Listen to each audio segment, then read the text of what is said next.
Egypt, 4,500 years ago. No cranes, no steel, no diesel engines, yet somehow 2.3 million limestone blocks, all 2.5 tons, are stacked with mathematical precision, forming the Great Pyramid of Giza. How did they do it? Slaves? Space lasers? Aliens? Or was it something a lot less exciting and a lot more human?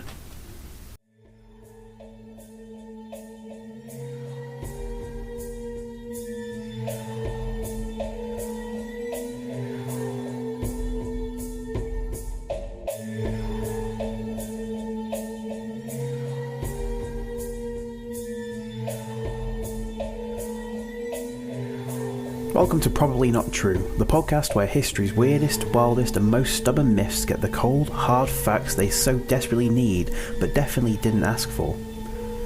If it's bizarre, if it's persistent, and if it absolutely falls apart under even the slightest scrutiny, you can bet we're going to dive right into it, and ruin it with science, archaeology, and a healthy dose of common sense. Today we're tackling one of the all-time classics of conspiracy theory lore. Did aliens build the pyramids? You know the one. It's the theory that refuses to die no matter how many times historians, archaeologists and literal hieroglyphs try to stomp it out. From late night History Channel specials, featuring increasingly sweaty men shouting about ancient astronauts, to internet forums where usernames like SpacePharaoh420 drop knowledge bombs, the idea keeps popping up. There's no way ancient Egyptians could have built such massive, mathematically precise structures by themselves. No way, no how. So that leaves one logical conclusion. Aliens. Intergalactic contractors with superior technology, blueprints for pyramids, and presumably a lot of free time to waste hovering over the Nile Valley, and also helping humans stack limestone blocks. Because if you think about all the problems that an advanced spacefaring civilization could solve, poverty, diseases, faster than light travel, clearly what they really wanted was to build some pointy tombs for ancient kings. So, the myth, the story, if you can call it that, goes something like this. The Great Pyramid of Giza is just too precise. Too perfectly aligned with the cardinal points. Too massive to have been built by a bunch of humans using primitive tools and a lot of elbow grease. The technology needed to lift, transport and position multi-ton limestone and granite blocks simply did not exist 4,500 years ago. Or at least that's what the theory claims. Enter the aliens. Ancient astronaut theorists, and yes, that's a real job title some people proudly put on their LinkedIn, argue that extraterrestrials, cruising around the galaxy in hyper-advanced UFOs, decided to make a pit stop on Earth sometime in the land of ancient Egypt. And while they were here, they either shared their cutting-edge construction technology with ancient civilizations, or just rolled up their sleeves, assuming they have arms, and did the heavy lifting all by themselves. Now, the pyramids are the absolute crown jewel of this belief system. They are monuments so staggering in scale, so mind-bogglingly complex, that they must be beyond the reach of human capabilities. I mean, what were a bunch of Bronze Age farmers and stonemasons going to do against 2.5-ton blocks? Clearly they needed some help from some intergalactic overlord subcontractors. The evidence offered up in support of this theory, and yes, I'm putting evidence in very heavy air quotes here, typically includes a greatest hits playlist of eyebrow-raising claims. These include astronomical alignments that are too perfect to be chalked up to chance, like the pyramid's near-flawless orientation towards true north. The sheer size and weight of the stones, with some granite blocks in the King's Chamber weighing upwards of about 80 tons. Now this is the kind of thing you wouldn't casually toss around without at least one alien forklift. The supposed lack of tools capable of precisely shaping and carving the granite blocks, because, chisels and copper saws couldn't possibly get the job done if you squint hard enough and ignore all the archaeological evidence. And hieroglyphs that, if you tilt your head, squint your eyes and suspend all of your critical thinking skills, kind of really looked like helicopters or rocket ships, if you're really motivated to see them that way. And all of this neatly tied together with the same tidy, overly convenient bow, well, we've got no idea how they did it, so it had to be aliens. I mean, case closed, roll the credits, hand the mic over to the guy with the wild hair yelling about ancient astronauts and give him the Oscar already. But here's the thing. Like most genuinely interesting chapters in human history, the truth is a lot messier and a lot more human. It's a story of ingenuity, perseverance, clever engineering, and a monumental workforce that didn't need warp drives or tractor beams, just good old-fashioned know-how, some rope, a hell of a lot of ramps, and a level of organisation that would make modern project managers weep with envy. Now, if you're wondering who we can thank or blame for the modern obsession with ancient aliens, look no further than one man, Erich von Däniken. In 1968, von Däniken published Chariots of the Gods, a book that basically asks the world's most leading question: what if ancient civilians weren't actually all that clever and instead had some, shall we say, out-of-this-world help? He then pointed to the usual suspects that you'd expect: the pyramids of Egypt, Stonehenge, the Nazca lines carved in the Peruvian desert, anything impressive, ancient, and predates a Wi-Fi connection, and then posed the question: could primitive humans really have built these structures alone? And spoiler alert, yes, they absolutely could. But despite that minor technicality, von Däniken's book was a sensation. It sold millions of copies, it caught the public imagination like a conspiracy-fueled wildfire, and spawned an entire genre of pseudo-scientific speculation. It wasn't just a flash in the pan, it laid the foundations, and the pun is absolutely intended there, for a whole movement of people who all decided that if something in history seemed hard to understand, aliens were probably involved. Now fast forward to a few decades, and we're talking 2009, the History Channel. Yes, the History Channel, having apparently run out of actual history, decided to drop ancient aliens onto an unsuspecting public. This show supercharged von Däniken's dusty old ideas into pop culture infamy. You've probably seen the memes: the big unruly hair, the wild eyes, the iconic line delivered with the calm certainty of a man who's definitely seen something he can't explain. I'm not saying it was aliens, but it was aliens. Cue millions of internet users all slapping the quote onto every photo of every ancient structure that's ever been built. And the core appeal of this theory now is pretty understandable. Or there's something viscerally thrilling, almost unsettling about the idea that ancient humans with no smartphones, no electricity, no 24-hour drive-through could pull off feats of monumental engineering that still boggles modern minds. It stirs a deep and almost instinctual belief in us. Surely, we think, surely they couldn't have done it without any help, right? It makes us feel less bad about everything we're not achieving to do. And when there's awe, where human achievement brushes up against the impossible, there's always the temptation to reach for the supernatural elements. Gods, ghosts, aliens, anything but the slow, hard, complicated, very human grind of ingenuity and elbow grease. But as much as we might want to imagine ancient astronauts handing over cosmic blueprints and anti-gravity machines, the real story of how the pyramids were built is just as fascinating, and it doesn't require a single UFO. Let's pull the flying saucers out of the equation for a second, and let's look at what the actual boring evidence has to say about the pyramids. No aliens required. Manpower.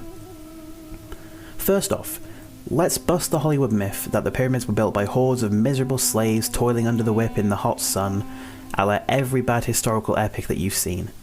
The truth is, archaeological evidence, including the discovery of workers' tombs right near the Giza Plateau, paints a much different and much less dramatic picture of the idea that these were slave workers. These weren't emaciated chain gangs, these were skilled craftsmen, stonemasons, engineers, architects, seasonal workers. It was more like a massive state-sponsored construction crew. They were well fed, they were housed in villages built just for them, and by ancient standards at least, were treated with a fair amount of respect. They had good food, good beer, plenty of bread, the ancient Egyptian power combo, healthcare. They got better rights than some of the workers nowadays, and they got time off paid for injuries, and it genuinely sounds better than a lot of unpaid internships nowadays.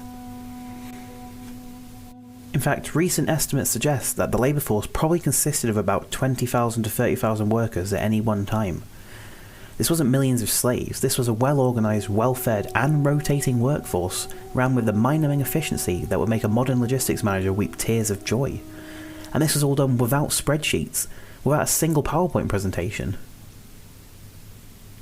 Tools and techniques.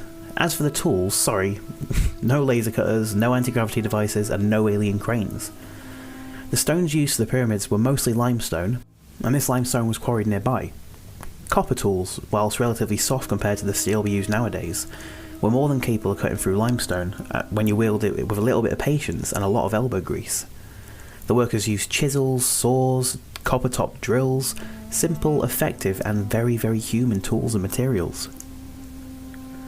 Now, for the granite blocks used in the king's chamber itself, this was a much harder material, and the Egyptians had a much different trick up their sleeve: dolerite pounding stones. Now imagine a massive rock-hard hammer used to chip away at granite. Brutally basic, but effective. Experimental archaeology, aka nerds with a time machine mindset, have proven that with enough manpower and perseverance, ancient workers could split and shape granite without any help from the stars. But what about moving these monstrous stones? Was there some interstellar forklift involved? Depressingly, no. The transportation method was surprisingly low-tech, but very, very genius. Workers dragged the stones across the sand on sledges. Water was poured on the sand ahead of these sledges, and that helped reduce friction. A trick that sounds simple, but has been confirmed in modern experiments to dramatically cut the effort required. When it came time to get the stones up the pyramid, they likely used ramps. I'm talking a lot of ramps. These could have been straight, zigzags, switchbacks, or even spirals encircling the structure like the world's least fun water slide. No levitation, no tractor beams, just a lot of clever human engineering. And definitely a lot of sore backs. My back's hurting just thinking about this. One of the favourite alien fanboy arguments is about the precision of the Great Pyramid's alignment. And it is true, the Great Pyramid is aligned astonishingly well to true north.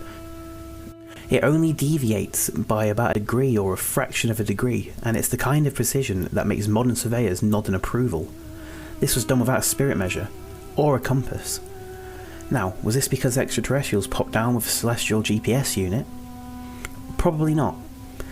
The ancient Egyptians were master astronomers. They could track the movement of the stars with incredible accuracy, especially the circumpolar stars, which never set and make excellent fixed points used for navigation. Using simple tools like plumb bobs, sighting rods and levelling instruments, they were able to create architectural plans so precise you'd think they'd had access genuinely to GPS technology. No aliens, just a civilization with time, patience, clever tools, and a truly obsessive love for building giant stone triangles in the sand. Now, if ancient aliens really had helped build the pyramids, you think Egyptians would have mentioned it a little bit? You know, carved a quick thank you note into a wall somewhere, shout out to my boy Zog from Planet X for the levitation tech, couldn't have done it without you, boy. But here's the thing, there's no ancient text, there's no hieroglyphs, there's no inscription anywhere in Egypt or anywhere else that even hints at alien intervention. Zero. What we do have, however, are extensive, incredibly human records documenting all of the hard, sweaty, non-interstellar work that went into building the pyramids. Quarrying operations showing how workers cut and transported massive limestone and granite blocks. Workforce management records, literally ancient spreadsheets carved onto stone. This tracked food rations, labour rotations, supply logistics, rotas, and we have graffiti left behind by the workers. Very human scrawlings, like the drunkards of Menkaure, proudly tagging their work gangs. No one's carving "this was built by aliens", they're all carving "Steve was here, circa 4000 BC". Religious motivations explaining why the pyramids were built in the first place. These weren't just oversized art projects, they were spiritual monuments. They were designed to help pharaohs ascend to the afterlife and take their rightful place among the gods. Egyptian gods, not the Zolopians. The Egyptians didn't need alien overlords to motivate them. They had maths, astronomy, engineering, and the kind of back-breaking, soul-crushing labour that comes from working on a national project for 2 straight decades. It's like an ancient HS2. Politics joke. And it's worth repeating, there were people who built their entire civilization around the precision of the Nile's flooding cycle, mapped the stars with terrifying accuracy, and invented their own writing systems, and developed sophisticated architectural and engineering techniques. This was all thousands of years before your neighbour logged into Facebook to tell you the pyramids were an alien landing pad. They didn't need little green men with space lasers. All they needed were rope, copper chisels, a whole lot of beer, and about 20 years of stubborn, determined labour. So if the evidence is so solid, why do people still believe it? If archaeology, anthropology, astronomy, and a hefty pile of old rocks all point towards the ingenuity of the human brain, why does the alien pyramid theory still have such a grip on people's imaginations? Well, at its core, this theory taps into a few potent and frankly uncomfortable human tendencies. There's the disbelief in ancient ingenuity. There is a deep-seated bias that ancient people, those without electricity, Google or IKEA, could possibly have pulled off complex feats of engineering. And we do tend to underestimate our ancestors. We forget that they had the same brains we do. Arguably better if you've seen the state of internet comment sections. The assumption that ancient humans were too primitive to build the pyramids says a lot more about us than it does about them. There's a preference for sensational explanation. And let's be honest, aliens are sexy. Not in that way, but they're exciting. They've got flying saucers, they've got tractor beams, and the potential for cool cinematic reboots. Compare that to the real explanation. A well-organised labour force worked really hard in the heat for 20 years using copper tools and a lot of grit. It doesn't really make for prime-time television. No one's making a movie about that. And here's where things get a little bit uncomfortable. There is an undercurrent of racism there. There's the idea that ancient Egyptians, a non-European African civilization, couldn't have possibly built the pyramids on their own, which feeds into a long, ugly history of minimising the achievements of non-Western societies. It's the same twisted logic that credits Greek philosophers whilst ignoring Egyptian mathematicians, or marvels at Roman aqueducts but dismisses African and indigenous engineering feats. If you strip away the shiny UFO paint, all you're left with is an old familiar pattern of historical erasure and a Eurocentric bias. You just replace the imperialists for the aliens. It's not a coincidence that you don't see as many alien theories about the Parthenon or the Colosseum.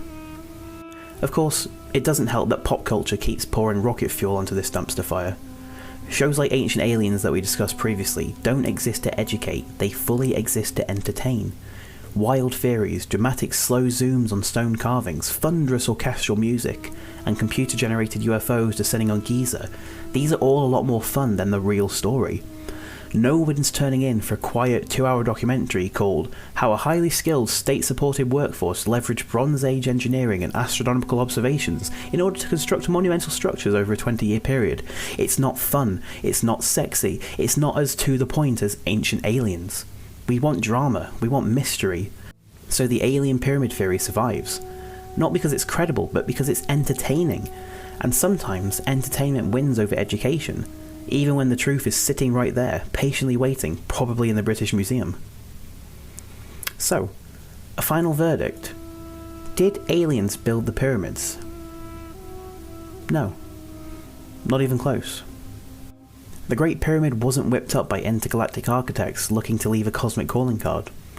It was built by humans, brilliant, hard-working, stargazing humans armed with nothing more than copper chisels, sledges, stone hammers, and an absolutely obsessive dedication to honouring the pharaohs and securing a comfy spot in the afterlife. They didn't need warp drives, anti-grav technology, or blueprints from a flying saucer, because they had maths. They had astronomy. They had engineering skills that would make a modern structural engineer quietly weep into their coffee. And above all, they had time. They had patience. They had 2 decades of labour, sweat, a lot of bread and a lot of beer to fuel the operation. The real story isn't some ancient galactic construction crew. It is what humans can achieve with organisation, determination, and a truly terrifying tolerance for repetitive manual labour. Alien Pyramid Theory rating. I give it 1 out of 10 flying saucers. More fiction than fact, and honestly, a lot less interesting than the messy, incredible reality of what human beings accomplished 4,500 years ago without a single UFO in sight. Thanks for joining me on Probably Not True, the podcast where history's most outlandish, stubborn, and occasionally hilarious myths come face to face with the one thing they fear the most: the facts. New episodes drop every Monday, so if you like your history debunked with a side of sarcasm and a sprinkle of existential dread, make sure you're following wherever you get your podcast from. Want bonus episodes, behind the scenes chaos and other historically questionable content? Check out our Patreon, links in the show notes. Support the show, unlock more nonsense, and help keep the history myth-busting machine rolling. Next time on Probably Not True, the Phantom Time Hypothesis. Did 300 years of history never actually happen? Spoiler alert, it's probably not true.